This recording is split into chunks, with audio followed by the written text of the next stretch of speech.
오늘 말씀은 예수의 메시아됨을 선포하다라고 하는 제목으로 함께 은혜를 나누려고 합니다.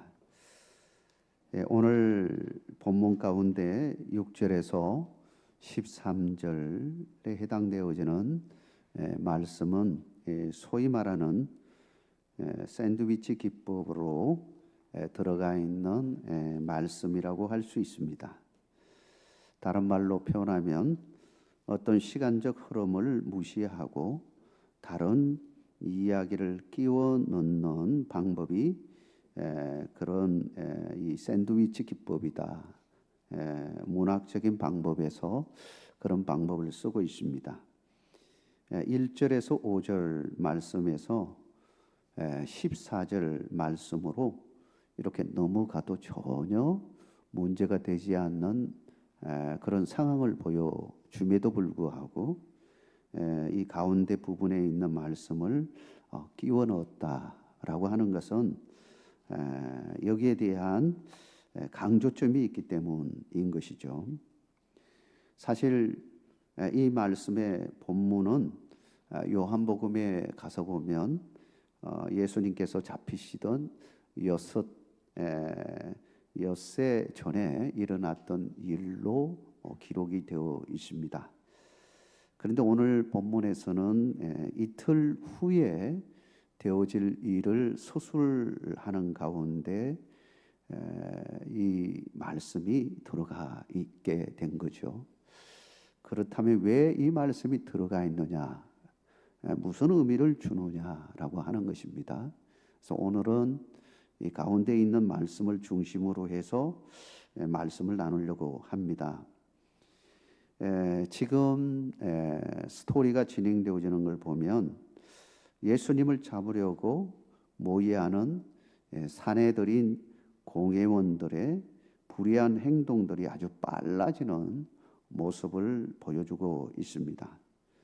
더불어서 그의 편성에서 놀랍게도 제자 한 사람이 예수님을 파는 일에 가담하는 것을 보게 되어집니다. 이렇게 보면 불의한 행보를 보이는 사람들, 그런 행보를 보이는 가운데 거룩한 행보를 보이는 한 여인이 있었다라고 하는 것입니다. 그가 바로 오늘 본문에 나오는 가운데 부분에 나오는 매우 귀한 향유 옥합을 깨뜨려서 예수님의 머리에 부은 여인을 말하는 것입니다. 사랑하는 성도 여러분, 우리 모두도 이 세상을 살아갈 때에 이와 같은 상황을 늘 경험합니다.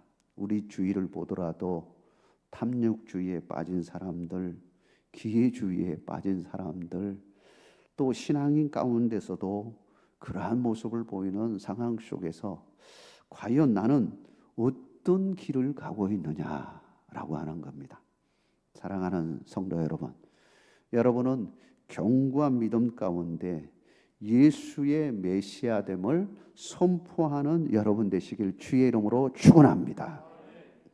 과연 마리아는 어떤 신앙을 가졌을까요? 세 가지로 살펴보겠습니다. 첫째는 그녀는 예수님의 은혜를 결코 잊지 않았다라고 하는 것입니다. 예수님이 하룻밤을 묵기 위해 간 곳은 예루살렘 성 밖에 베다니 마을의 나병 환자 시몬의 집이었습니다. 본문에 보면 집주인을 소개하는데 나병 환자라고 소개를 하고 있습니다. 본래는 나병 환자였다라고 하는 사실을 보여주는 거죠. 그랬던 시몬이 예수님을 만나서 치유되어지고 지금은 왕쾌가 되었다는 사실을 시사해 주는 것입니다. 성경학자들은 시몬에 대해서 과연 누구일까? 사실 그때의 시몬이라는 이름은 아주 흔한 이름이었습니다. 이 시몬에 대해서 여러 가지로 연구를 하면서 아마도 나사로와 아주 밀접한 관계, 죽은 나사로가 살아났던 그 나사로와 아주 밀접한 관계에 있었던 사람이다, 이렇게 보고 있습니다. 어쩌면은 아버지일 수도 있고 아니면 친족 관계의 한 사람일 수도 있고 또 아니면 나사로의 친구일지도 모른다. 아무튼 아주 가까운 관계라고 하는 사실에 그 사실에는 모두가 동의하는 것 같습니다. 이렇게 보면 그날 시몬의 집을 찾아온 여인도 나사로와 아주 관계 깊은 사람 그 중에 여인이었다라고 하는 겁니다. 근데 요한복음을 찾아보면 그 여인이 누구냐? 바로 마리아였음을 밝히고 있습니다. 실제로 예수님과 나사로의 관계는 아주 밀접한 관계에 있었습니다. 예수님이 나사로를 향해서 친구라 이렇게 칭하는 걸 보게 되어집니다. 요한복음 11장에 보면 나사로가 죽음을 맞이했을 때 친구 나사로 이렇게 표현하면서 눈물을 흘리면서 그 무덤에 가서 그를 살리는 것을 보게 되어집니다. 이를 옆에서 쭉 지켜본 사람들이 있었습니다. 누구일까요? 나사로의 동생들이었습니다. 마르다와 마리아였죠. 그러니 마르다와 마리아는 늘 예수님에 대한 그 큰 은혜와 사랑을 결코 잊을 수가 없었던 것이죠. 우리도 예수님의 사랑과 은혜를 결코 잊어서는 안 됩니다. 예수님의 은혜와 사랑을 잊어버리는 순간 우리는 다른 자리에 있게 되어집니다. 다른 말로 표현하면 다른 생각에 빠지고 다른 자리에 있게 되어지는 것입니다. 우리 속에 탐욕의 마음, 기회주의적인 마음, 이것들이 어느새 하나님의 은혜가 다른 것으로 빠져나가는 순간 그런 것들이 우리의 마음 가운데 들어오는 것입니다. 그것들이 우리를 잠식하고 우리를 움직이고 우리를 그런 쪽으로 인도하게 되어지는 것이죠. 사랑하는 성도 여러분, 마리아가 그 자리에 왔다는 것은 주님을 사랑하는 마음이 아주 강했기 때문인 겁니다. 사랑하는 성도 여러분, 우리도 주님의 은혜를 잊지 아니하고 주님을 끝까지 사랑하는 믿음의 복된 인생이 되기를 주의 이름으로 축원합니다. 두 번째로 마리아는 예수님의 메시아됨을 선포했다고 하는 것입니다. 마리아는 값진 향유를 깨트려 예수님의 머리에 부었습니다. 머리와 발에 향유를 붓는 행위는 유다 사회에서는 아주 귀한 손님이 왔을 때 하는 관습이었습니다. 향유 붓는 거 다 이해가 된다는 것이죠. 그런데 문제는 비싼 향유 때문에 이슈가 된 겁니다. 그 향유가 얼마나 비쌌냐 하면 인도산 나드향이었는데 자그만치 노동자 1년치 되어지는 300데나리온 정도의 아주 비싼 향유였다라고 하는 것입니다. 이 비싼 향유를 붓는 것을 보고 화를 낸 사람이 있었습니다. 그가 누구입니까? 바로 가롯 유다였습니다. 먼 눈에는 뭐가 보인다 그런 말이 있지 않습니까? 하나님의 은혜와 사랑을 잊어버리고 그 마음 가운데 불의한 마음이 찾아온 그의 육적인 눈으로 보면 마리아의 행위가 도저히 이해가 되지 않았던 겁니다. 가룟 유다는 예수님의 존귀함과 메시아됨을 보지 못한 채 향유의 값비싼 그 가격만을 계산하고 저거 한 번에 그냥 다 쏟아버리면 어쩌 저거 허비하는 건데 라고 이렇게 생각을 한 겁니다. 그는 값비싼 향유를 붓는 것을 보면서 탐욕의 눈으로 본 겁니다. 그러나 마리아는 예수님의 메시아됨을 보았기에 그분에게 값진 향유를 붓는 것이 결코 아깝지가 않았던 겁니다. 우리의 신앙은 어떨까요? 무엇을 바라봅니까? 여러분은 예수님을 어떻게 바라보고 있습니까? 예수님의 십자가를 바라보는 여러분 되시길 주의 이름으로 축원합니다. 십자가는 고린도전서 1장 18절에 이렇게 말합니다. 십자가의 도가 멸망하는 자들에게는 미련한 것이요 구원을 받는 우리에게는 하나님의 능력이 됨이라. 우리가 정말 필요한 것은 십자가의 능력인 겁니다.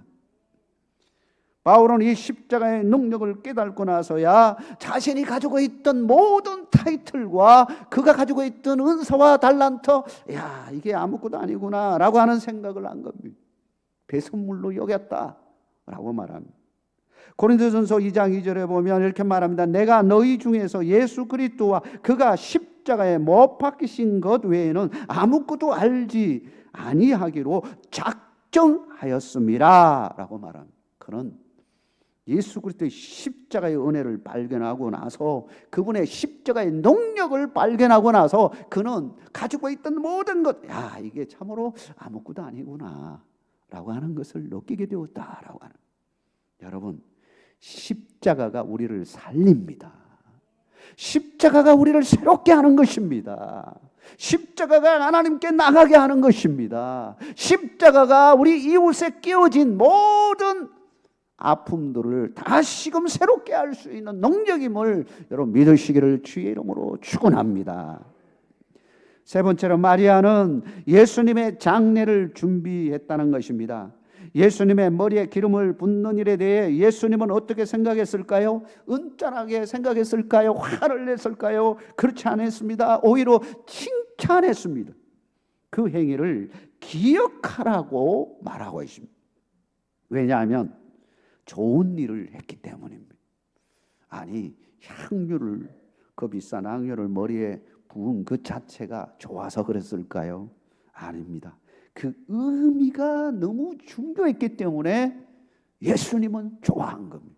무엇이었을까요?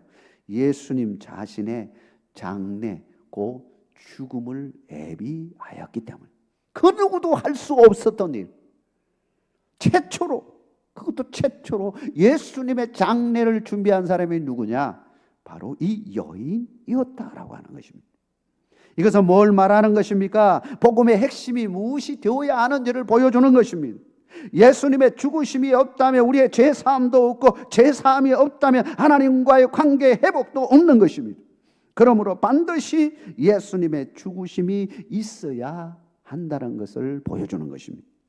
예수님의 죽으심이 바로 새로운 출발이라고 하는 것입니다. 그런데 제자들은 죽음에 대해 어떻게 생각했을까요? 그들은 모든 것이 이제 끝났다 생각했습니다. 특별히 예수님께서 2절에서 인자가 십자가에 못 박히기 위하여 팔리리라 라고 했을 때에 모든 제자들은 입을 딱 다물어 버렸습니다. 침묵했습니다. 제자들은 그러면서 온갖 생각을 다 하면서, 어떤 친구는 이제 어떻게 해야 되지 계산하고 있었습니다. 나는 어떻게 해야 되나? 지금 이 순간 내가 어떻게 살아야 되나? 우리가 예수님이 죽는 것, 그거 보려고 여기까지 따라온 거냐? 아니, 예수님이 왕이 되면 우리 모두 한 자리씩 그래도 받게 될 것이야, 그 기대감을 가지고 여기까지 온 거 아니냐?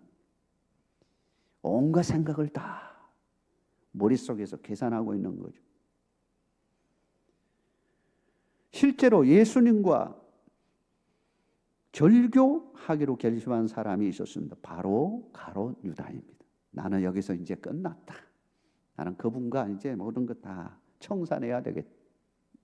가룟 유다는 그 길로 대제사장을 찾아가서 예수님을 은 30냥에 파는 기회주의적인 모습을 보였습니다. 기회주의라고 하는 게 뭡니까? 상황에 따라 자꾸 변화되는 겁니다. 확고한 자기 주관이 없이 상황에 따라 자신이 이로운 대로, 내가 이로운 대로 그 길로 가는 거예요. 내가 이 길로 가면 죽을 거다. 예수님이 죽는다고 했는데 그 길 따라가면 나는 뭐 망하는 길이고 없는 길이고, 나도 혹시 죽을지도 모른다. 그렇다면 나는 따로 가야 되겠다. 가룟 유다는 고난을 택하지 않았습니다. 돈을 택했습니다. 한 자리 잡지 못한다면 돈이라도 챙겨야 되겠다, 그런 생각을 한 겁니다. 그렇다면 다른 제자들은 어떨까요? 으뜸이 되고자 했던 제자들, 그렇게 으뜸이 되고자 서로 다투었던 그들은 어떻게 되었을까요? 그들은 예수님이 십자가에 잡히시자 이 십자가의 고통 가운데 있을 때에 그들은 어디에 가 있었습니까? 뿔뿔이 다 흩어졌습니다. 자기 갈 길로 가고자 했습니다. 그것이 제자들의 모습이었습니다. 그렇다면 우리는 어떻을까요? 우리의 모습은 어떨까요? 우리는 과연 그런 주님의 십자가 앞에서 우리는 과연 서 있었다면 우리는 과연 어땠을까요? 마리아처럼 주님의 그 십자가 밑에서 주님을 바라보고 안타까워하며 그랬을까요? 아니면 멀찍이 바라보면서 기회가 나면 아유 이제 모든 거 다 끝났으니 나는 돌아가리라 하고 갈릴리 바다로 돌아가는 제자의 모습이었을까요? 사랑하는 성도 여러분, 우리도 그런 막상 그런 상황에 놓여주면 기회주의자와 같이 탐욕주의자의 모습처럼 우리도 그렇게 변질되지 않을지 모르겠습니다. 그렇지 않기 위해서 우리는 다시금 십자가의 은혜로 돌아와야 되는 것입니다. 사랑하는 성도 여러분, 우리가 사순절을 보내면서 다시금 십자가의 자리로 돌아오는 여러분 되시길 주의 이름으로 축원합니다. 로마서 5장 8절에 보면 우리가 아직 죄인 되었을 때에 그리스도께서 우리를 위하여 죽으심으로 하나님께서 우리에 대한 자기의 사랑을 확정하셨느니라 말씀하고 있습니다. 우리는 첫사랑으로 다시 돌아와야 되는 것입니다. 십자가로 다시 돌아와야 되는 것입니다. 그래야 우리가 다시 시작할 수 있습니다. 출발할 수 있습니다. 여러분, 십자가에서 출발해야 온전한 출발이 되어지는 것입니다. 여러분, 다른 곳에서 출발하면요 세상적인 출발이 되어지는 것입니다. 우리 믿는 사람은 언제나 십자가로 돌아와서 십자가로부터 출발해야 되는 것입니다. 아니 십자가에 떠나 있을 때 우리는 다시 어디로 돌아와야 되느냐? 십자가의 자리로 돌아와야 되는 것입니다. 여러분, 십자가에서 출발하는 여러분의 믿음이 되기를 주의 이름으로 축원합니다. 마리아는 이걸 기억한 겁니다. 그리고 예수님에게 정말 가장 귀한 것을 드리면서 그 머리에 부었습니다. 그것은 곧 예수님의 메시아됨을 보여준 것입니다. 사랑하는 성도 여러분, 우리도 삶의 자리에서 날마다 십자가의 은혜 가운데 예수 그리스도의 메시아됨을 구원자 되심을 선포하는 여러분의 믿음이 되기를 주의 이름으로 축원합니다.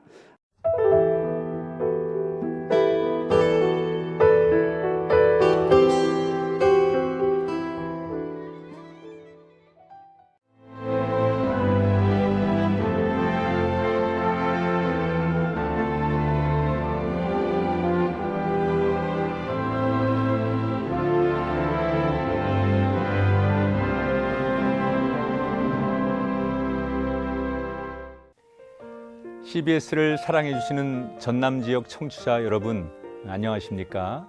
CBS 재단 이사장 꿈의 교회 김학중 목사입니다.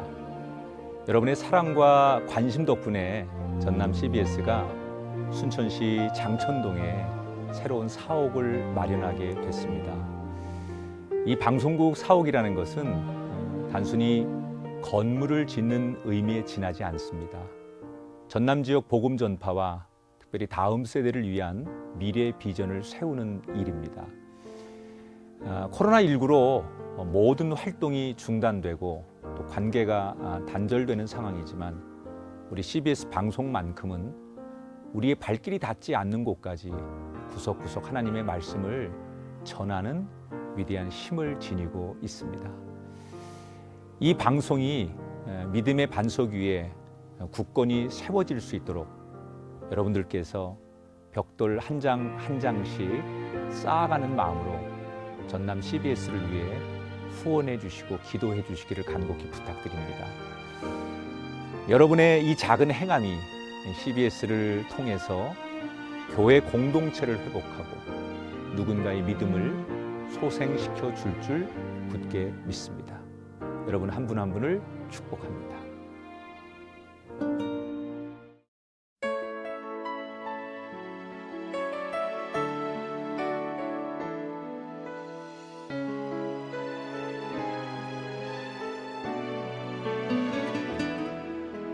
주님 큰 영광 받으소서. 홀로 찬양 받으소서.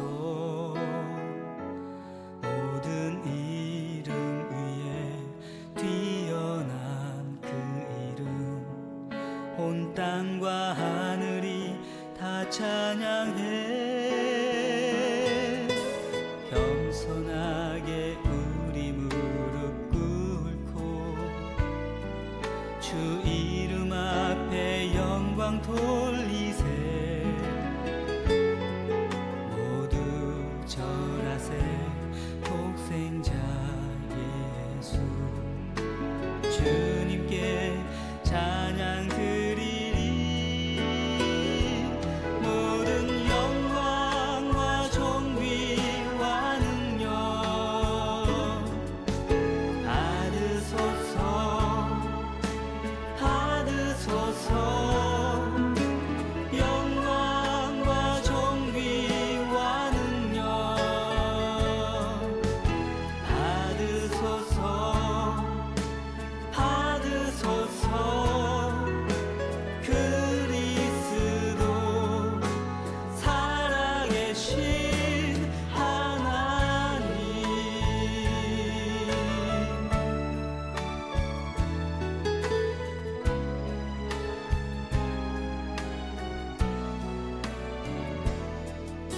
주님 큰 영광 받으소서. 홀로 찬양 받으소서.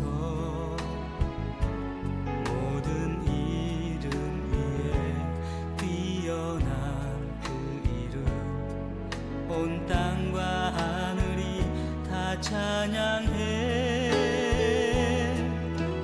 겸손하게 우리 무릎 꿇고 주 이름 앞에 영광 돌리세.